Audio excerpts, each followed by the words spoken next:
The following featured presentation is part of the Skywalking Network.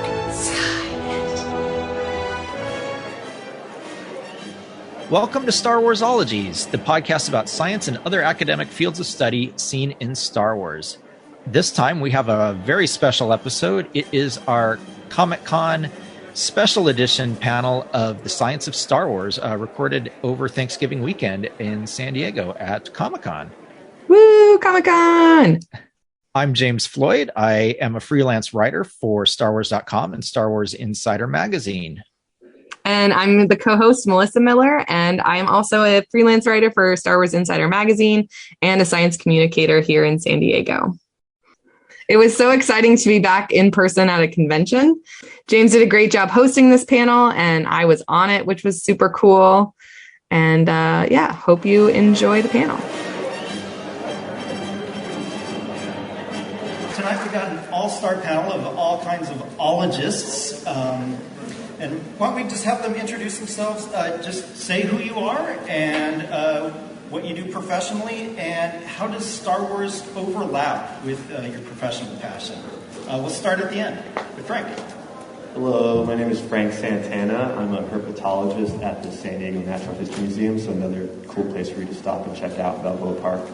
And I've always been into weird, kind of interesting creatures because of Star Wars, and like reptiles and amphibians are kind of weird, interesting creatures in real life, so it really inspired me to kind of take interest in those kind of often understudied creatures, and Star Wars and herpetology have a lot in common, so it's fun to talk about them and nerd out.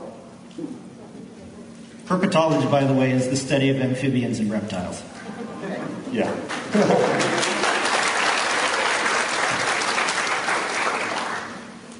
I'm Dr. Lisa Will. I'm a professor of physics and astronomy at San Diego City College, and I'm the resident astronomer at the Fleet Science Center. I saw Star Wars in 1977, and that's why I'm here.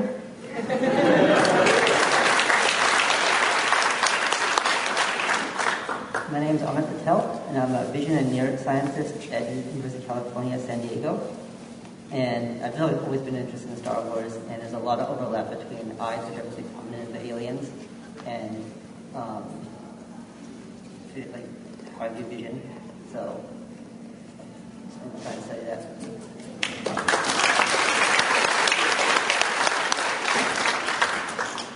My name is Fawn Davis. I've been in the motion picture and television industry for over 3 decades. I do mostly miniature visual effects and work with a lot of people that blow things up.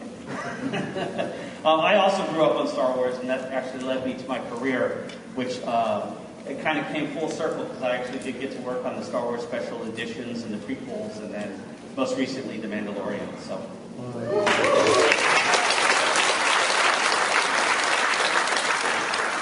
My name is Melissa Miller. I'm a science communicator. I'm also a volunteer at the Fleet Science Center, and I basically just can't turn off my love for wildlife and biology and stuff, so when I'm watching anything, I'm thinking about the animals.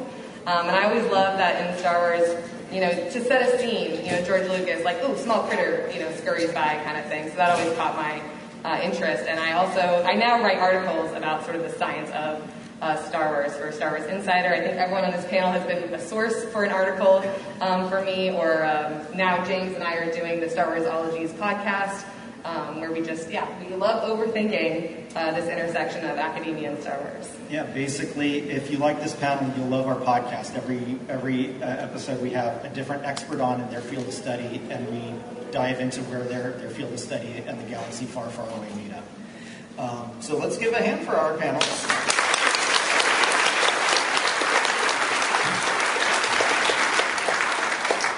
And as Lisa mentioned, I'm James Floyd. I'm moderating this panel. That's exciting.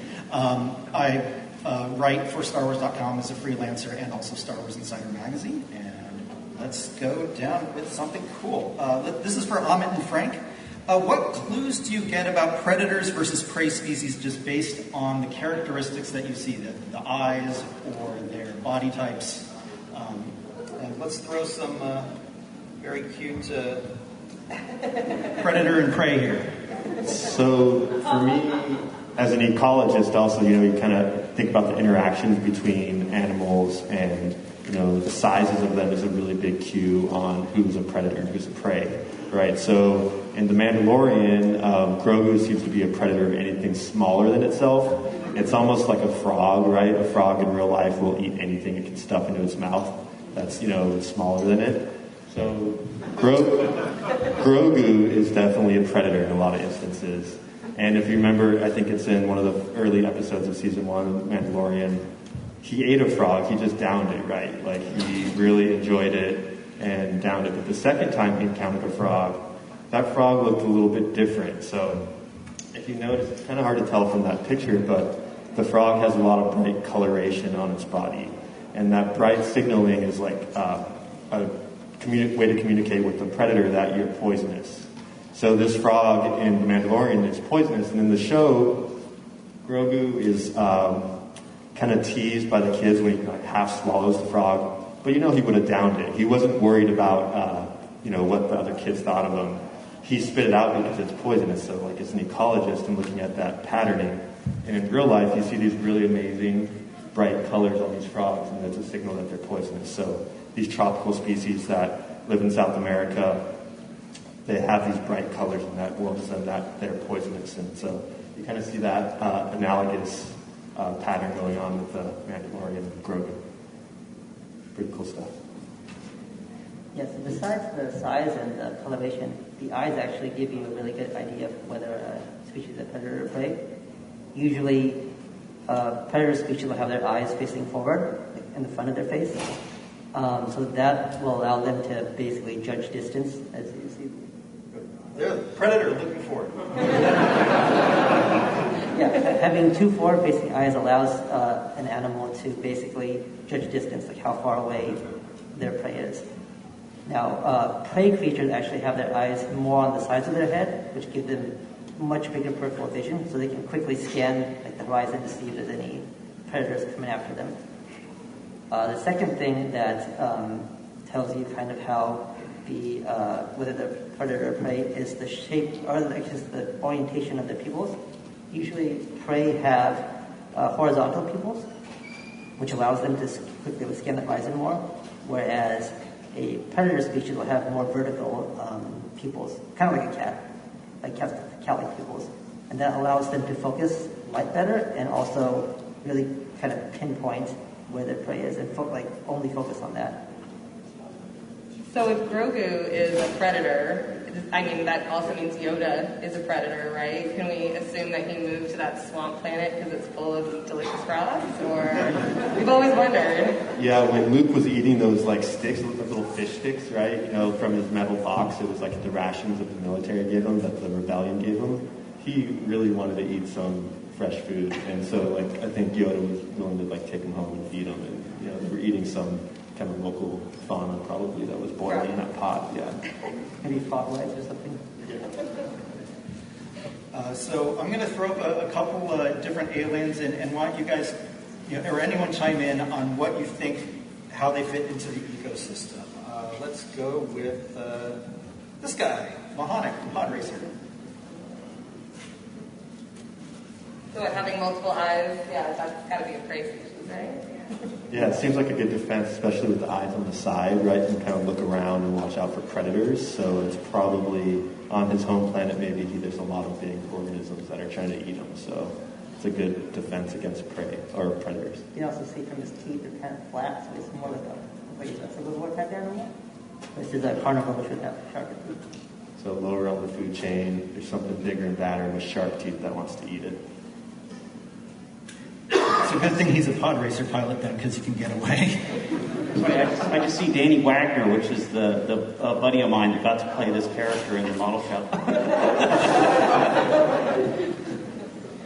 Did he think about it? What's his motivation? He's basically a cow with 3 eyes. We were all talking about that on set. I think he's just excited to be playing a creature in Star Wars. It was very fun. All right, what about these guys? We got Gungans here.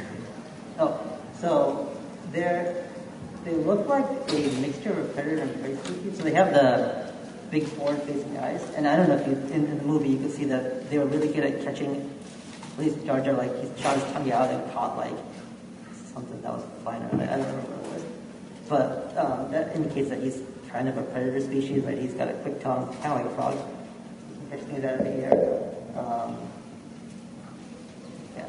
Yes, and I think there's some adaptations there too, right? So like the way their eyes can move. If you think about, they're Gungans, they live underwater in the city underwater, and in that scene where there's these big monsters that come out to try to, eat the smaller fish. So I think in reality, things don't fit into that box so easily, right? Whether they're predator and prey, things can be in the middle, right? So there's organisms that can be both predators and prey, depending on the situation. So I think they kind of maybe fit in the middle, where there's something bigger than them that they have to worry about, but they also are good hunters to survive.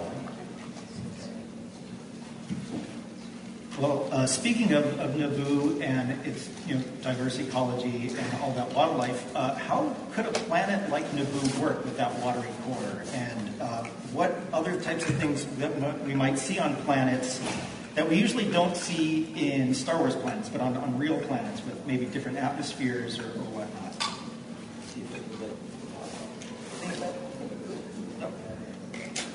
He's flipping through so many things. There we go. Yeah, there. All right, so I have to admit that watery core always kind of disturbs me just a little, but you can have liquids underneath the surface. So in our own solar system, on moons of Jupiter and Saturn, we have evidence of large bodies of water underneath icy surfaces. So having subsurface water isn't a problem, actually. It's the subsurface water, this amount of it on a rocky planet, that is a little bit more problematic. But there's probably a way we could actually get it to work, because we do see the phase that a material is dependent on the pressure and the temperature that it's experiencing. And so we could get that happening. And actually, one of the places in the solar system that is most likely to have life, if we were to search for it, would be these subsurface oceans of moons like Europa and Enceladus and other worlds in the outer solar system. Juan, this is one of the sets you worked on, is that right? Yeah, that's me, underwater. Awesome. This is how I experienced the science of Star Wars from my personal perspective. This was actually really interesting because we shot this using a technique called dry for wet. So we had built that whole set out. If you can see, there's aluminum foil. It's not the store-bought stuff, but it's a thicker version of it. And then we would dress it, and then we would fog up the stage, and we would light it in the same way that you would experience light in the ocean. So all the light was from above. And then we created atmosphere with fog machines to make it feel like you're underwater. And so we had, they call them cucalorises. They're these light filters that kind of break up the light from the top, just the way the water surface would break up light. So those are the kinds of things that we would think of in creating these unusual worlds. Did you say cucaloris? Cucaloris, yes. That could be the name of the alien. You got to use that. It's also cookie for short. They don't taste good, though. They don't taste good. All right. I don't. Are there any other favorite models that you worked on that you can kind of tell the design influence, maybe inspired by different things? Yeah, it's really interesting, actually. When we worked on the Star Wars movies, George Lucas had a very, very clear vision of how we were to build and design things, and that was that you have to be able to recognize what it is within a couple seconds. And so every design in Star Wars is something you could recognize almost immediately, what you're looking at. If you did things to be cool or to be different and it ventured too far away from something that you could recognize, he wouldn't approve the design. So we had a lot of fun with this movie, but it was very complicated. This scene here, actually, if you go back to that, there are considerations that we have to take into account when we're making these movies that you would just never imagine it being so complicated. I remember this scene here with the hallway was very, very complicated because it was a miniature. It's hard to keep everything in focus. So we had to shoot this scene. The model came apart in sections. So every time you see an arch, that's a different section of the model. And when we shot that, we had to shoot the front section and then put a piece of velvet over it, and then and cover everything in the back. And then we had to take away the front section and shoot the second section, and then the third and fourth section. We had to shoot them all separately, just so everything can be in focus. And then it would composite all those scenes back together. So, and of course, while you're doing all that, none of the elements of the model can move. So it was that very simple shot actually ended up being really complicated. And that's one of those things we didn't discover until we actually got it out on stage and started to try to shoot it. How did you shrink Ewan McGregor to fit in the model? That was in the computer. He's in a computer? They shrink him in a computer, Oh, yes. that makes total sense. So anyway, yes, if you want the real science of Star Wars, go into computer science. I really like the insight that George Lucas had that plan, right? That things should be relatively quickly recognizable. I feel like that's how all of us are here today. It's not totally wild, we could never think of this. It's like, oh, that's got an element of a frog, that's got an element of a bird. I recognize what we're doing here. Because that's why Star Wars, I've always found Star Wars so accessible, but still fantastic. Yeah, I think that's why it's so interesting to hear you guys talk about the wildlife and how real rules of wildlife apply to fictional creatures. And I think that is because there was so much effort to draw from reality when creating all these alien worlds. Yeah, so one of the cool things about wildlife, who here likes porgs? Come on! Okay, there we go. So let's talk about porgs for a second. Yeah, Going back really fast. The There we mouse go. is broken. No, there we go. Porgs, they can nest anywhere. And by the end of The Last Jedi, the Resistance fleet is 100%, all of their ships are crewed by porgs. I like this alternate reality. What? There's only one ship, so. Oh, dark. Yeah, James billed me as a porkologist in this panel, and I guess I'm close enough to it. So one of the first article I wrote for Star Wars Insider magazine was about porgs, because this was really my first seeing The Last Jedi. I grew up in a bird-watching household. My brother is an ornithologist, studies birds for a living, and we went to bird camp and all this stuff. And the first thing I saw, the only thing I saw really while watching The Last Jedi was, oh, those are puffins.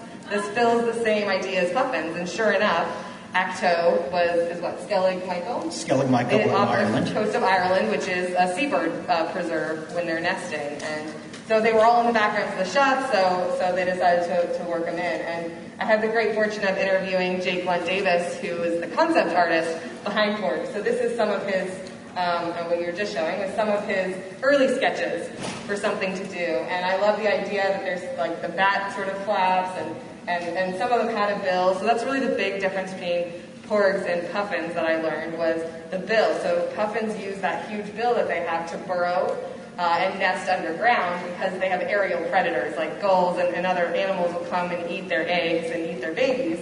So they do underground. Whereas porgs, in his concept art, it didn't make it into the movie. You know, if they have aerial predators and yet they don't burrow because they don't have that bill, so they can't burrow. But it also means something about them. Right, seabirds that lay their eggs out in the open, even if they're predators, are usually very aggressive. So maybe that's why they've got these little teeth. We don't ever see it, and they seem quite tame around, you know, the Jedis and the fish nuns and stuff. There's but maybe the teeth. they're super aggressive. There you go. And yeah, Jake also gets down into it. I love, you know, he's not a biologist or anything like that, but he said he was watching enough David Attenborough specials to really think about the biology of these creatures that he creates. The other thing, and my favorite fact that I learned while writing this article about porgs, is that there are also seabirds that if they're not aggressive, an aerial predator comes down and they'll actually fly away, but first they poop all over their eggs so that it smells so bad no one will want to eat them. And so, you know, just think about that the next time you watch The Last Jedi. So speaking of eggs, you know, we know there's a favorite Star Wars character out there who really likes eggs. Wait, who are you guys talking about? Of course, we're talking about Grogu, Baby Yoda. You know, there's a lot we can talk about with him. But let's talk about Frog Lady. She's an amphibian, but she's also sentient. So what do you think that means, Frank? Yeah, so the Frog Lady is a very evolved type of amphibian, right? So she walks bipedally. She can communicate pretty well with other more sophisticated life forms. But if you think about the evolution of this, you know, Frog Lady, she's still tied to her past, her evolutionary past, right? So just like, you know, as mammals, we have traits that our mammal ancestors had before us, and, you know, more evolved, our brains are bigger, but we still kind of have a lot of similarities with things like chimps and things like that, right? So the Frog Lady, no matter, you know, she's very evolved, but she's still an amphibian. So one of the big things about amphibians is that they really need to stay moist at all times, and especially their eggs. So their eggs they're not like a chicken egg. Their water can penetrate back and forth through them. They have to be in really specific environmental conditions, so like the pH and everything has to really be suited to support those eggs. And so she has to carry her eggs in this canister to make sure that they're always moist. And even though she's like one of the last of her species, she really has to make sure that those eggs are held in that very kind of like specific conditions at all times. So it kind of limits her ability to reproduce. And this technology, because of Star Wars, she's figured out a way to transport her eggs in a way that keeps them at this stable condition. She just has to watch out for predators like Grogu, who will mac on those eggs as quickly as they can. And those eggs don't really have a defense. And it's kind of cool because in real life there are some frog species where the females will hang out with the eggs and protect them from predators. Sometimes the males will do it. So it's parental care, right? So this is like an advanced kind of feature of parental care in the frog lady. So it's really cool to see that. So something like this, you transport frog eggs in real life? Yeah, so what's crazy was that while these episodes were coming out last year, I was doing this in real life with the California red-legged frogs down in Baja California, Mexico. It's an endangered species of frog that we moved frog eggs from Mexico and crossed the border at customs. We had to claim the frog eggs and drove them across, and we put them in a couple sites in Southern California, in San Diego and Riverside. So it was like, art imitating life or vice versa. It was so cool to see, every week a new episode would come out. Like, I'm the frog lady. I was moving these eggs, and we kept them in these coolers, and they were temperature controlled, and we had little air bubblers and made sure the water chemistry was perfect. So I need a frog lady tattoo. I think that's the next one.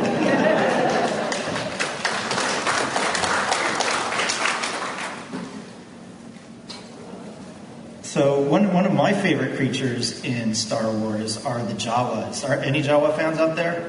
All right, we got some. The rest of you should be Jawa fans.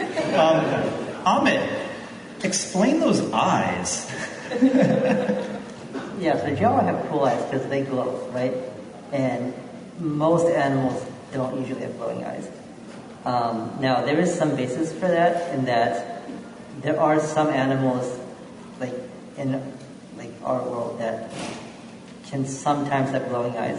One of those is the cat. I don't know if you notice, when it's dark or you shine a light at a cat, those eyes reflect back a ton of light.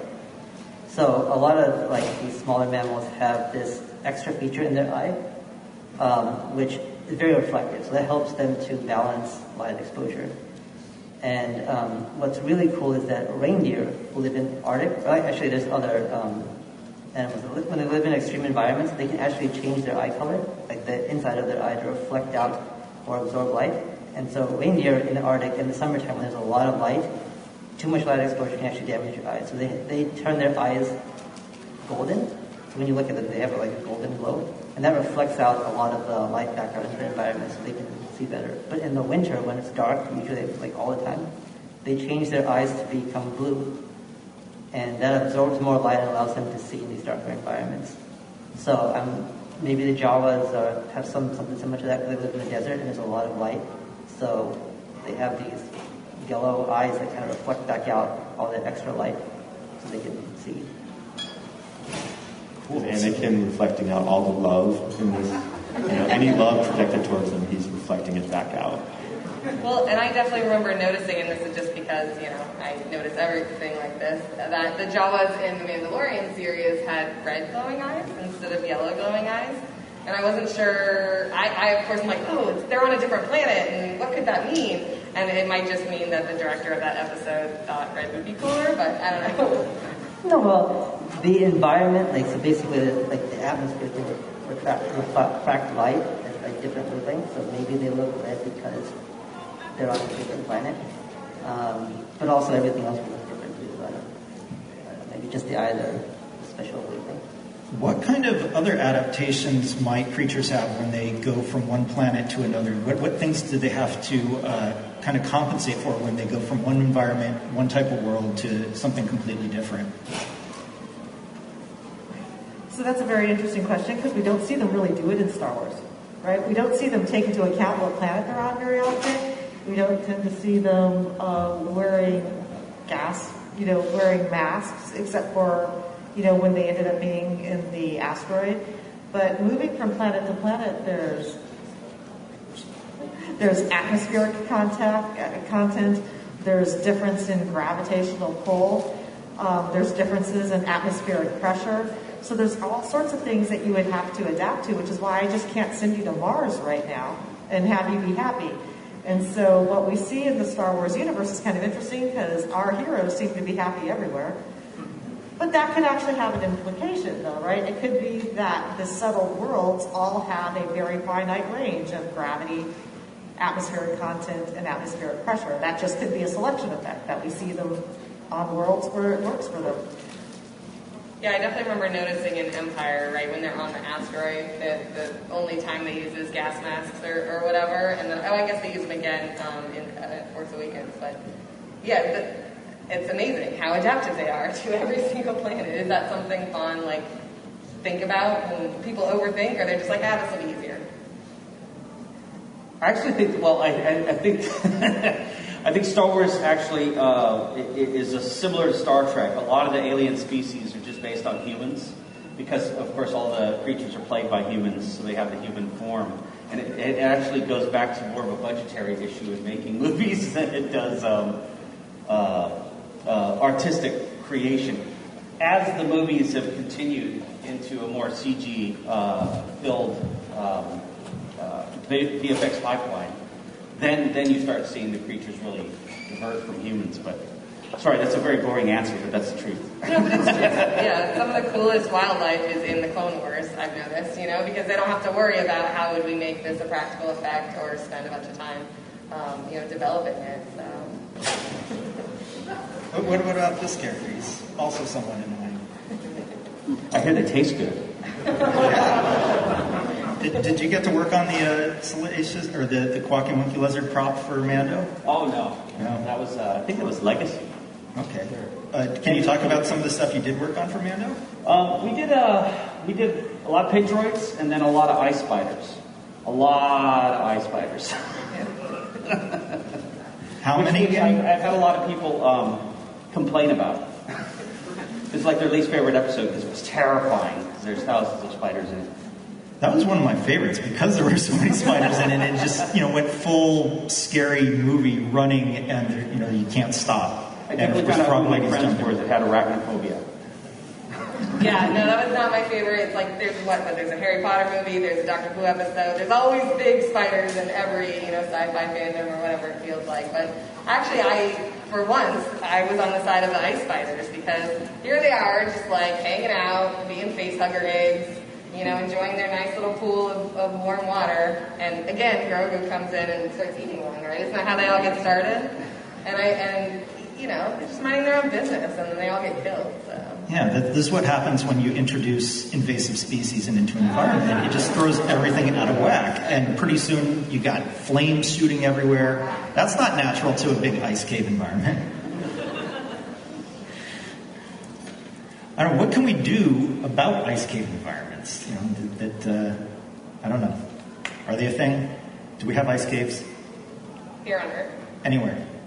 Sure. I don't think they're full of spiders. I don't think. No, I don't think they have those, which would be kind of interesting. But yeah, ice caves are that's a perfectly viable environment. That's not one of those things that I would look at in an episode and go, wait, that can't happen. That's not the problem.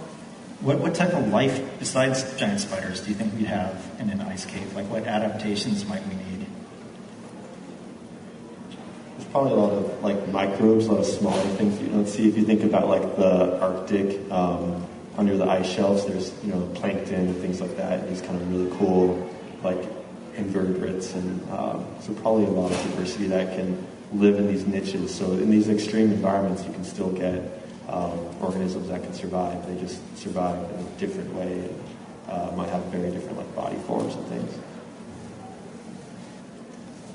I mean, that's where we're looking for ice now, isn't that right, Lisa?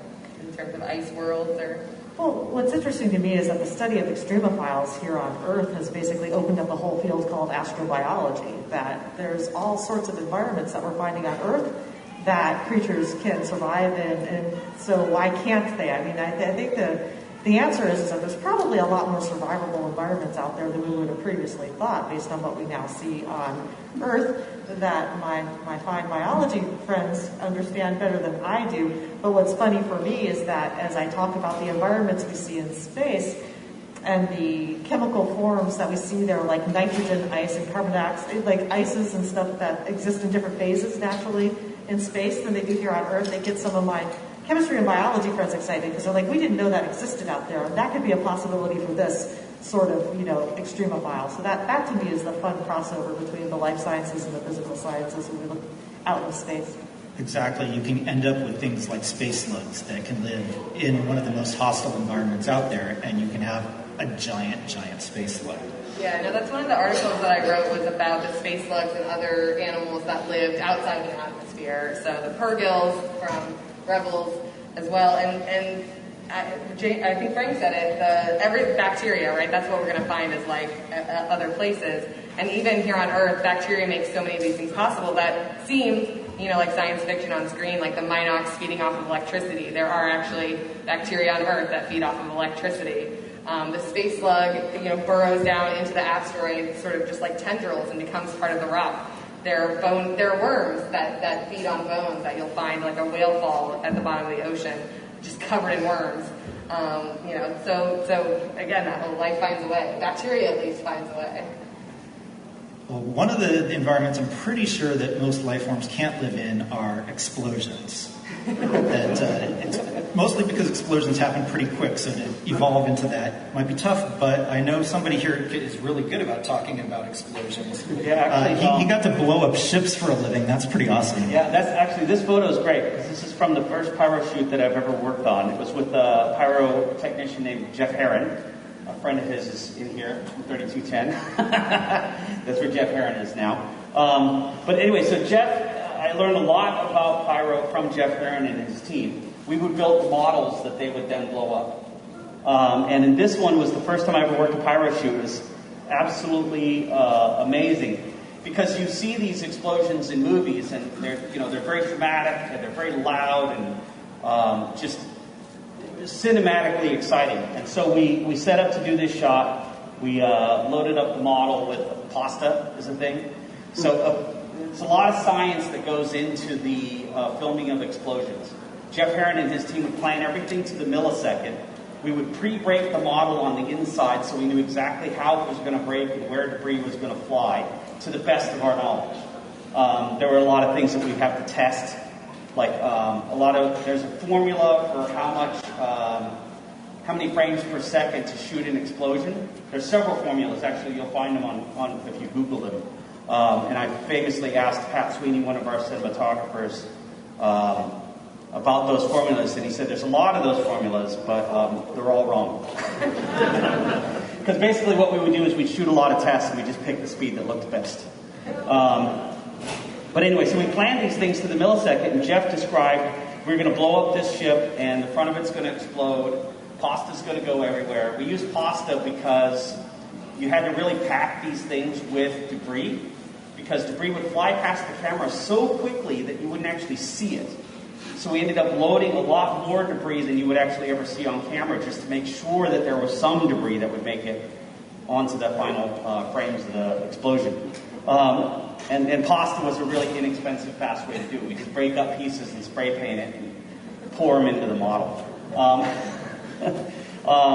Anyway, so when we shot this, he described this 3-stage explosion. There was going to be fire coming out of the windows, all this amazing stuff, and I was ready for it. I was on set, and I was just going to turn on the model lights and turn them off, because we were running 12-volt lights at 36 volts, which means they'd only last about 20 minutes instead of years like a light bulb should last. And that was to create enough light to film this explosion, because again, the science of it, if you're shooting high speed, you need a lot of light for every single frame because it goes by so quickly, right? So we'd light these things up very, very bright, much brighter than you would imagine. Anyway, so we're shooting on film. Pat fires up the camera, and it's screaming because this is a film camera. It's what we shot everything on film at this time. It's very, very loud, so he's yelling over it. It was very, very exciting. And he said, roll camera, and then it's screaming, and then he says, speed, and he says, action, and then there was a pop. Just the tiniest little pop sound, and then the model was gone. And I looked at Jeff and I said, did that work? And he goes, I don't know, we'll see you in the morning. We had to develop the film, so that was just one take? That was one take, yeah. And I had thought something went horribly wrong because it was just sounded like a firecracker, just kind of a pop sound, and the model was gone, and there was stuff everywhere, but I didn't see anything. I didn't see a 3-stage explosion with fire. And then sure enough, in the morning, because it was shot in high speed, flames came out of the window, and then the ship broke apart, and there were 3 distinct fireballs, and that shot's in the movie. But without the sound effects, when you're there and you're shooting high speed, it doesn't seem like anything. So that was my first experience with pyro and blowing up models. It was very unique, very, very cool to kind of see how much work went into just that couple seconds of footage, and how even less of a second that time it took to shoot it. It was just amazing. All right, we're going to start audience Q&A. We have a microphone up front. But Lisa, tell us a little bit about real-world explosions, and do they blow up as fast as a pop, or do they last long like the explosions we see in movies? Well, once again, that's going to depend on what's exploding, what's your accelerant, what's in the atmosphere around it. If the atmosphere is actually dense enough to actually carry sound, maybe, I always remember in space, no one can hear you scream, right? And so that's actually true. The lower density the atmosphere, the less sound you're going to have. So explosions can have a huge range. What color they're going to be is going to depend on what's exploding in the atmosphere that they're in. So you actually do have a lot of leeway to play with explosions. And I know we need an accelerant, and we always think of flame as needing oxygen. So the way I justify the explosions in space in my head is like, well, the oxygen or whatever air was in the spaceship is there for it to feed upon during the moment of the explosion itself. So you don't have to worry about that. At least that's how I hand wave that away for myself. All right, first question right there. Hello, thank you for hosting the panel, by the way. My name's Ricky, and I was just wondering, how does sarlacc work? I mean, they digest their prey over 1,000 years. I mean, or supposedly. I mean, Boba evidently survived, of course. But, spoiler. Thank you. Let's go for it. There's actually insects. There is a species of insect that kind of, as a larva, during the larval stage, they make a little burrow, and they're called ant lions. And the ants or other insects that walk on top, it kind of just senses that, and it goes and gobbles them up. Mm-hmm. So maybe it's just like a bigger scale version of that. Maybe the sarlacc will metamorphose into something beautiful. Maybe it becomes a beautiful butterfly or something. So maybe it's a life stage that takes a long time, and then it's going to maybe go do something else. That's the first thing that came to mind for me. And then like a carnivorous plant too, something like that. Right. So like the digestive juices, yeah. As a reward for asking a question, we've got Jake Blunt Davis drew some sketches. So giving those away to those people in line asking questions. So enjoy. All right, who's next? Hello there. Hello there. I wanted to ask how likely it is that a galaxy would evolve with diverse life and multiple climates, and yet every planet in that galaxy only contains one biome. Oh, so you're talking about the whole monoclimate thing, right? Right. So what I find really interesting about that is that we see monoclimates in our own solar system, but so like there are the ice moons out in the solar system. And so the way I always think of it in my head is that monoclimates can actually exist, but they're usually on small worlds. And if they're on small worlds, they have lower gravity typically. And if they have lower gravity, people like you and I are just not going to be moving and evolving the same way we are here. So for me, it's not so much the climates that are the problem, it's the way we see the creatures on them behaving that's the problem. But monoclimates, go for it. That's fine with me. Good question. Thank you. All right, who do we have next? Hello. Hi. So my question is kind of a biology one. Is there anything that would indicate whether a creature or whether a creature is indigenous to that planet or that environment or whether they have been transplanted there? And do you see any creatures that indicate that in Star Wars? So it makes me think about invasive species. We kind of talked about invasive species, and here on Earth, there's a lot of different niches, right? So like there is certain bacteria that live on human feet and only on human feet, right? So like that's pretty amazing to have this little niche. So there's a broad spectrum of things that are specialized versus things that are more generalized. So looking just at the movie and the creatures, it's hard to say whether something is native or whether it was from somewhere else, but is that kind of getting at your question? Well, I just was wondering if there's any things that would indicate that, hey, there's no way that species would be in that environment because of, so they must have been, what brought the question to me was the Jawas and their eyes, the red and the yellow. And I'm thinking, well, if they were transplanted, if they were brought over and they were not indigenous to that environment, they could have evolved to have red eyes versus the yellow. Yeah, I think there is evolution in Star Wars universe, right? Because you kind of see these like subtle kind of differences between different ones. So maybe there was some kind of like pressures from evolution and that caused them to kind of have those subtle differences. Yeah, but there's nothing that would scream out to you that, oh, no, this would... I mean, there's certainly for the characters, maybe not as much as the wildlife, but there's certainly, Jedi Master Plo Koon or something like that, right? He's got big goggles and he's clearly not, meant to... His home planet is very different, and there's lots of those with the characters, I feel like.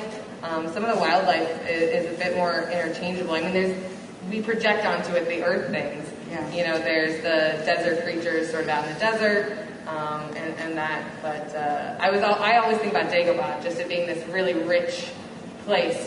Big animals and lots of animals because there's the canopy, there's the swamps and all of that, and that's very analogous to swamps and the rainforest here on Earth.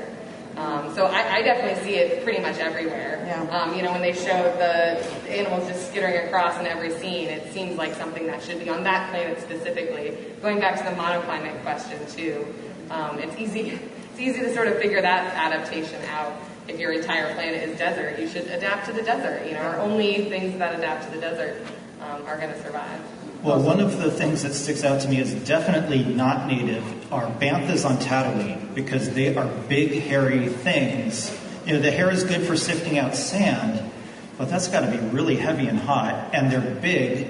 And one of the things that we see on lots of planets are these big monster creatures, wampas and stuff. They're at the top of the food chain. There's not a whole lot further down the food chain. There's tauntauns, and they eat lichen. So how are they getting enough energy to be tauntauns? There's enough tauntauns for wampas to eat? Makes you wonder, were they introduced maybe a long time ago, and some happened to survive? Also, if you see this, like the same or similar species on multiple different planets, that probably have been introduced somehow. They probably didn't originally come from there, since they came from probably like a starter planet. That's another way you can kind of tell if they naturally belong there or not. Yeah. That always threw me off too with Jar Jar being able to live underwater and above on all these different live in the world, the city planet.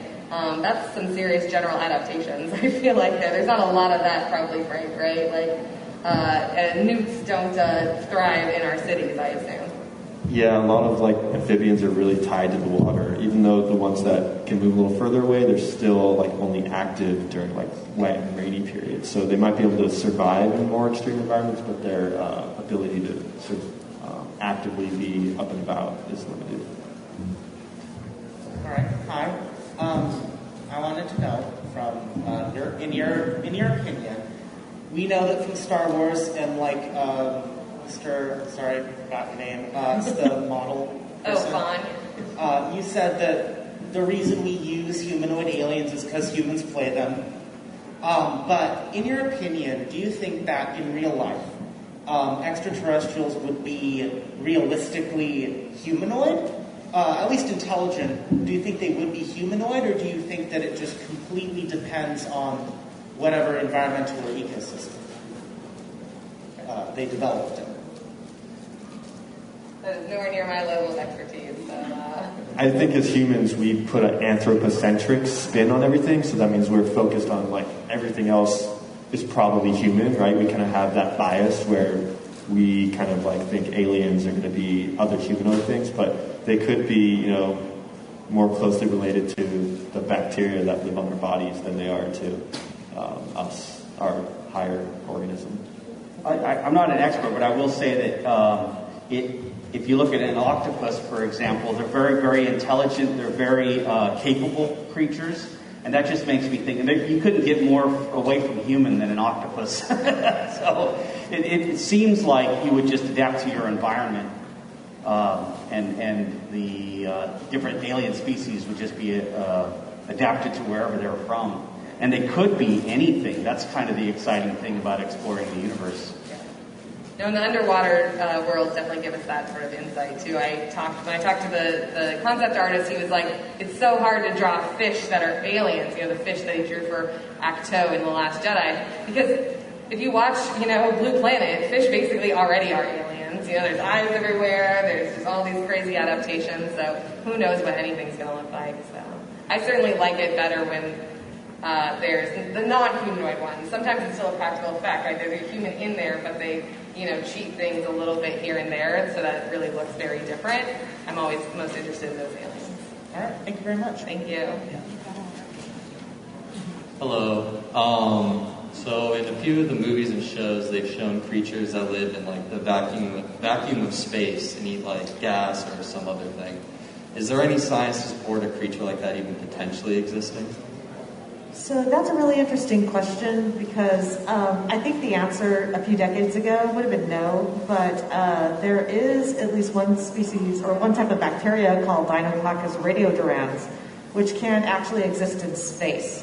They've done tests on it on the International Space Station, and NASA actually attempts to decontaminate its spacecraft before launching them so as not to introduce invasive species, because we are finding out that things can actually exist in more extreme conditions. Now, we're talking about really, simple, tiny bacteria in this case, but I think perhaps that means you can't get the purrgil, from Rebels, which is the best Star Wars. I had to get that in. Very good. Yeah. And also, given enough time, these small creatures, they can evolve into multicellular organisms, over thousands, millions of years. So it's possible that, from this small bacteria, if you looked at a couple million years later, that thing can turn into a space slug or something. Space cat. Oh, yeah. Great, thank you. Hi, I love the crystalline boxes from Last Jedi, and I was wondering if you could talk about the plausibility of such creatures. And if I could request a BB-8 from Jake. That'd be awesome. BB-8 with thumbs up. Sure. Yeah, I love the crystal boxes. That was something that immediately I was into in The Last Jedi. In terms of that salt environment, I don't really have any more to say. I love The Last Jedi because it's the only movie in Star Wars that we've seen science being done, which is when the dude does the whole salt thing. Right. When he tests it. Because when I saw the trailer and I saw it kicking up that red material, I immediately thought of halite. Yep. I'm like, oh, that's a world that has salt. Those are salt flats. And then he did salt. He's my favorite. So would the foxes also have the salt? Would that explain their body? Yep, they're exuding the salt essentially. But actually, red salt is real. That's normal table salt. Halite is sodium chloride. The red salt is potassium chloride. You can learn about that in our first episode of Star Warsologies. You can kind of mention, or you can kind of imagine how those might have fur on them, and the crystals grow on the fur also. Yeah, I think I'd always kind of imagine. Yeah, that's kind of what I imagine too. There's some sort of reason for them to coat themselves maybe in the salt. Yeah. They can dazzle predators by being all sparkly and blind them. All right, we got 2 more people. Hello. So my question goes back onto microbes, specifically these things called midichlorians. So how is it that these midichlorians create this symbiotic effect with humans where there is supernatural effect that happens within this symbiotic relationship? And how would they naturally choose who they want to be symbiotic with and give these supernatural powers to as midi-chlorians? Love this question. I knew we'd get a midi-chlorian question. Yeah, there's that whole nature versus nurture, like the idea, I admit it, the first time seeing it, I still haven't quite taken to the idea that that's how the force works. But, we've got all sorts of bacteria in us now. Maybe we're all beholden to our gut bacteria. So, yeah, I certainly think it's possible. Maybe by giving its host a extra chance of survival by giving him superpowers or him or her, superpowers might be the means for their own survival. Yeah, so actually they think that the mitochondria in our cells actually a long time ago is like a symbiotic relationship with some kind of bacteria. So maybe that's the basis of midichlorians. Kind of sound the same. And if you think about it, some people have more ability to have better oxygen in their bloodstream. They can, there's been selection pressures for them to be able to take in more oxygen or less oxygen. Maybe eventually people will, our mitochondria evolve into midichlorians and give us force powers too. Thank you, I appreciate you answering my question. Yeah, I'm just going to say, I feel a little better about midichlorians now that we've seen, especially in the animated series, more force-sensitive creatures, not just the humanoid creatures, not just Jedi, so that it makes it seem a little less elitist than it came across to begin with. No, but it opens up so many questions, Can you collect midichlorians? Can you, dope with midichlorians? We need a physiologist, I think, here for where that question goes. I would love to inject myself with some of these midichlorians if you guys are ready. Thank you. Hey, I'm just wondering, knowing what you know about creatures and their unique abilities and adaptations and things, is there anything that you would like to see in an alien in Star Wars that hasn't been done before? As someone who loves the ocean and works in oceanography a long time, more ocean planets, please. I loved that we got a little bit right in Mandalorian with the Mon Calamari and their fishing sweaters.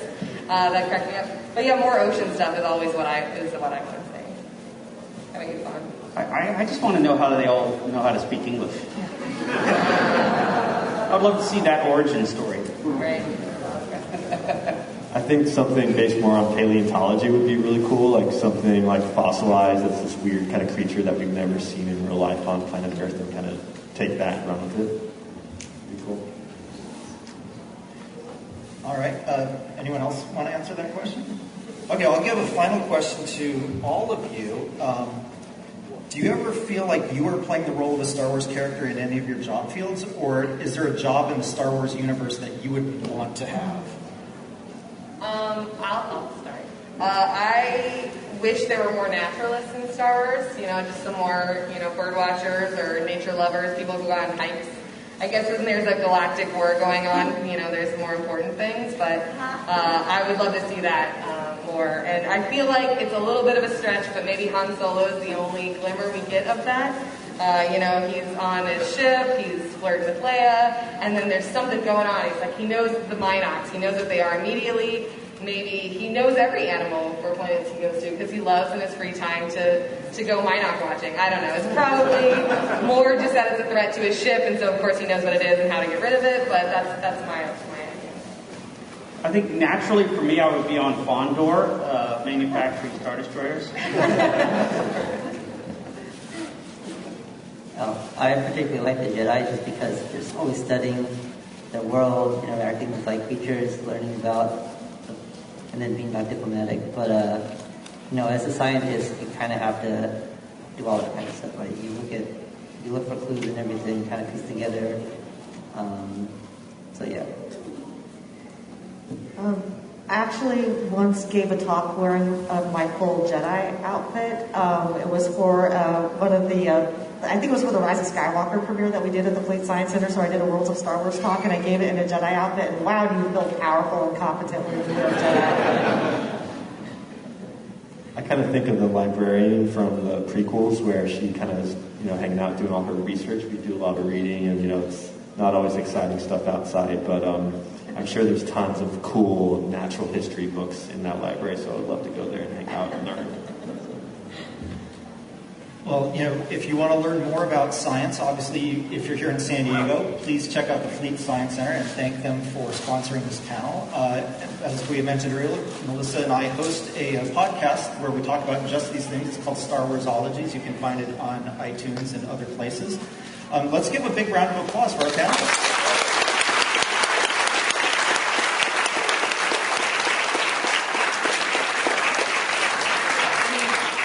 Tomorrow at 11 o'clock and see Fawn and I. We've got lots more great stories and behind the scenes Star Wars tie-in at the Grant and Mahara tribute panel. Love to see you there. All right, thank you once again for coming. Thanks so much to everyone who came out to Comic-Con Special Edition and came to our panel. We had great questions, as you heard, and it was just really exciting to talk about the nerdy science of Star Wars, as you know, James and I love to do, and to find other people who also love to talk about it. So we did the panel in person, which means we had a slideshow going. There are a few visuals that you might want to check out. We put up the version on our YouTube page that has all of those slides if you want to check it out. There's one point where we're talking about a hallway, and that's on Camino. And there's all sorts of other really great slides that James put together to help you know what we're talking about. So we want to thank the Fleet Science Center for hosting this panel at Comic-Con Special Edition. If you want to check them out on YouTube, they're Fleet Science Center, FLEET Science Center, and they're Fleet Science on Twitter and Instagram as well. If you're looking for our Comic-Con panelists' social media information, you can find Fawn Davis at FONH Davis on Instagram and Twitter. Lisa Will can be found at DustChick on Twitter. Frank Santana is at Boba Frank on Instagram. And of course, you can find Star Warsologies at Star Warsologies on Twitter and Instagram. And James is James Jawa, and I am Melissa Truth on Twitter. Give us a follow. We are part of the Skywalking Network, where you can find a variety of other great shows about Star Wars, Disney, and Marvel, including classic Marvel Star Wars comics, Resilience Squadron, and Skywalking Through Neverland. They also have a new YouTube show, Today in Star Wars History. You can find all of those shows on skywalkingnetwork.com. See you next time on Star Warsologies when we discuss air traffic control systems in Star Wars. Woo, Comic-Con!